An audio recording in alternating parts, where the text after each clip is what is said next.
10월 23일 금요일 새벽 묵상입니다.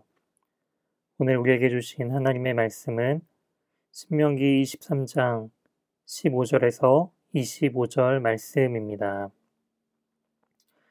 종이 그의 주인을 피하여 내게로 도망하거든 너는 그의 주인에게 돌려주지 말고 그가 내 성읍 중에서 원하는 곳을 택하는 대로 너와 함께 내 가운데 거주하게 하고 그를 압제하지 말지니라.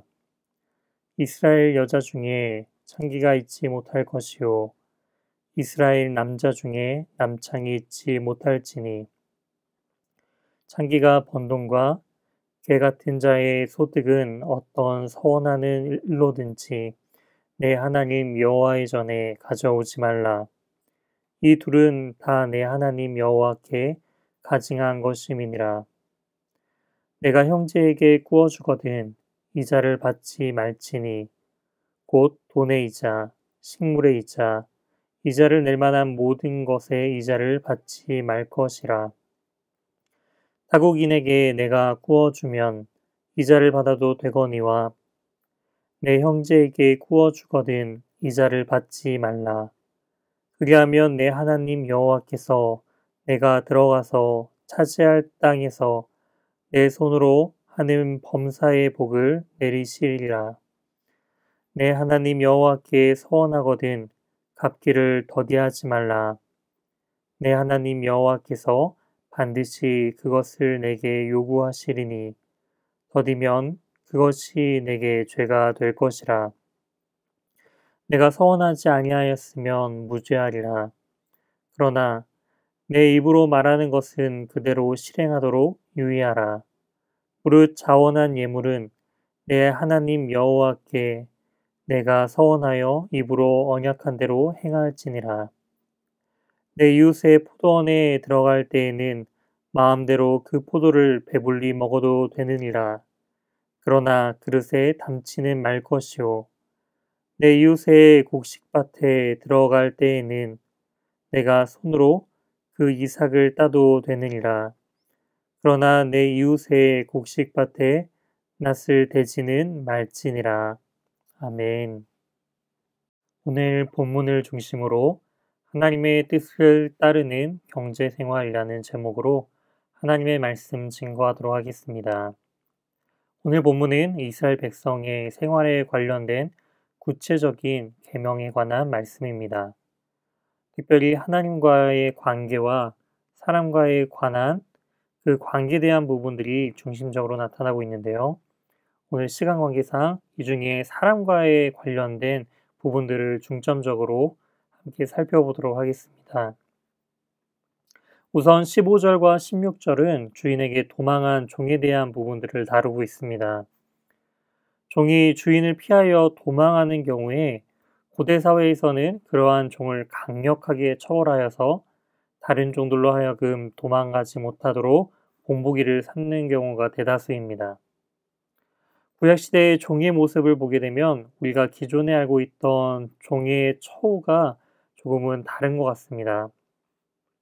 종이 도망가면 주인에게 돌려보내지 않고 또한 성읍 중에서 그가 원하는 곳에서 지낼 수 있는 그 자유를 주는 것을 볼 수가 있습니다. 이것은 출애굽기 21장에서 나타나는 종에 관한 율법과도 매우 연관이 있는 것 같습니다. 바로 이스라엘 백성 중에서 종이 된 자는 이 7년째 되는 그 안식년이 되면은 자유자가 되어서 자유인이 되는 것을 볼 수가 있습니다. 이처럼 당시의 종의 개념은 우리가 생각하는 만큼 개인의 자유가 없고 인격적인 대우를 받지 못할 정도는 아니라고 추정해 볼 수가 있습니다. 왜냐하면 이러한 약자 보호를 원칙으로 하는 그러한 도망간 종의 보호와 관련된 법이 생긴다면은 수많은 종들이 도망하게 될 것이 분명하죠. 그렇기 때문에 종이 도망간다면 그것은 종의 문제이기보다는 바로 악한 주인의 잘못이 더 큰 것을 또한 의미하면서 당시의 종의 생활의 모습들이 우리가 생각하는 만큼 그렇게 고단한 부분들은 아니었다라는 것을 추측해 볼 수가 있습니다. 그러한 종에 대한 규정은 이스라엘 역시 애굽에서 종되었던 자들임을 기억하게 하시는 바로 하나님의 마음이 담겨져 있습니다. 다시금 애굽으로 돌아가기를 원치 않으시는 바로 하나님 아버지의 마음이 담겨져 있다라는 것이죠.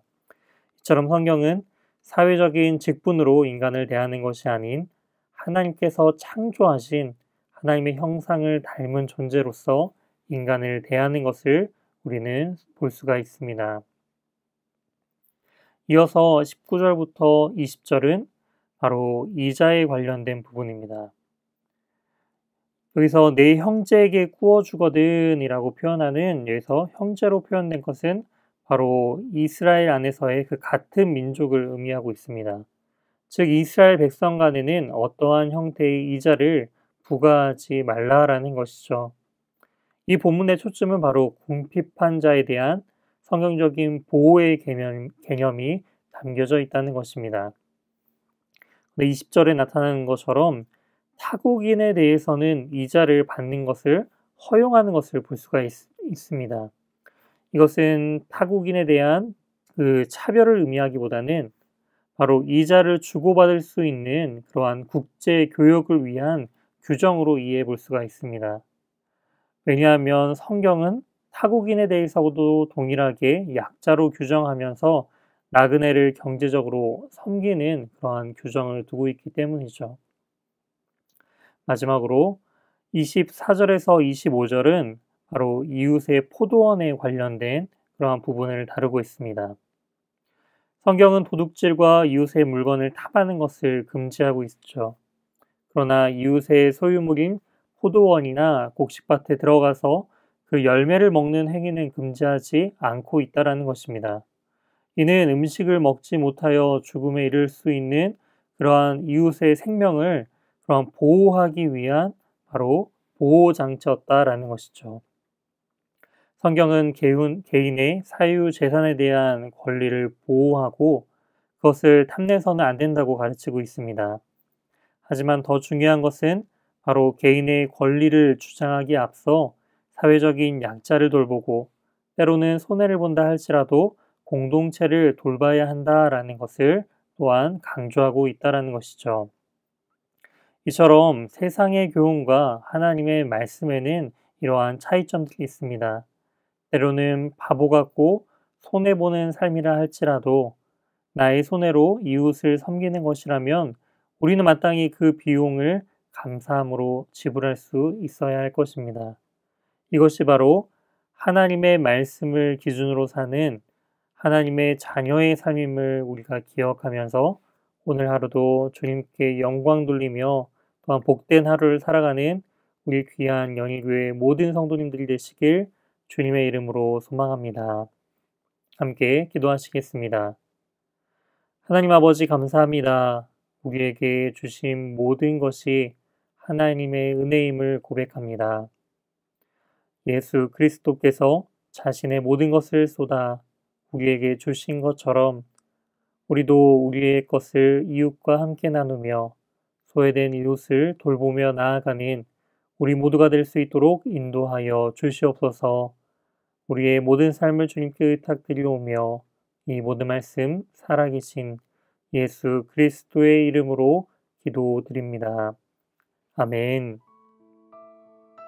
다음 기도 제목을 가지고 함께 기도하시겠습니다. 첫 번째, 오늘 말씀을 기억하며 하나님의 백성답게 거룩과 사랑의 마음으로 이웃을 돌보는 그러한 복된 삶을 살기 위하여 기도해 주시기 바랍니다. 두 번째, 담임 목사님 청빙을 위해 기도해 주시기 바랍니다. 연희교회가 한 몸을 이루는 지체로서 머리 되신 예수님의 말씀과 뜻을 잘 전달할 수 있는 준비된 목회자를 모실 수 있도록 성도들의 영혼을 사랑하고 푸른 초장으로 인도하며 영혼의 생수를 마시며 성장시키는 목회자를 모실 수 있도록 사람의 생각과 방법이 아닌 오직 주님의 뜻과 방법으로 준비된 목회자를 모실 수 있도록 기도해 주시기 바랍니다. 세 번째, 코로나19의 조속적인 종식과 교회와 모든 성도들의 안전을 위해 기도해 주시기 바랍니다. 네 번째, 이찬우 송룡희 선교사님의 사역과 가정, 그리고 건강을 위하여 기도해 주시기 바랍니다. 다섯 번째, 입원 요양 치료 중인 환우의 회복을 위하여 기도할 때 오늘은 신정호 권사님을 위해 기도해 주시기 바랍니다. 탈장 수술을 앞두고 계십니다. 수술을 잘 받고 건강이 빨리 회복될 수 있도록 기도해 주시기 바랍니다. 여섯 번째, 수험생들을 위하여 기도해 주시기 바랍니다. 수험생 명단입니다. 강인우, 김나리, 김은지, 박재원, 이문형, 이재윤, 이지원, 전준원, 함동혁, 박종원입니다. 코로나로 인한 어려운 상황 속에서도 수능시험과 입시를 잘 준비할 수 있도록 함께 기도해 주시기 바랍니다. 다 같이 기도하시겠습니다.